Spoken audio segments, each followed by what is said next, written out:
নমস্কার। কবি সুকুমার রায়ের লেখা কবিতা গল্প বলা। এক যে রাজা, থাম না দাদা, রাজা নয় সে রাজপেয়াদা। তার যে মাতুল, মাতুল কিসে সবাই জানে, সে তার পিসে।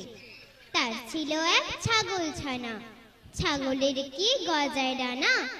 একদিন তার ছাতের পরে, ছাদ কোথাহে টিনের ঘরে, বাগানের এক উড়ে মালি, মালি নয় তো মেহের আলী। মনে সাধে গাইছে বেহাক, বেহাক তো নয় বসন্ত রাগ। থাও না বাপু ঘেঁচাঘেঁচি, আচ্ছা বলো চুপ করেছি। এমন সময় বিছনা ছেড়ে হঠাৎ মামা আসলো তেড়ে। ধরল সে তার ঝুঁটির গোড়া, কোথায় ঝুঁটি টাক যে ভরা। হোক না টেকক তোরটা দেখি, লক্ষ্মী ছাড়া মুখ দেখি। ধরব ঠেসে টুটির পরে, পিটবো তোমার মুন্ডু ধরে। কথার উপর কেবল কথা, এখন বাপু পালাও কথা।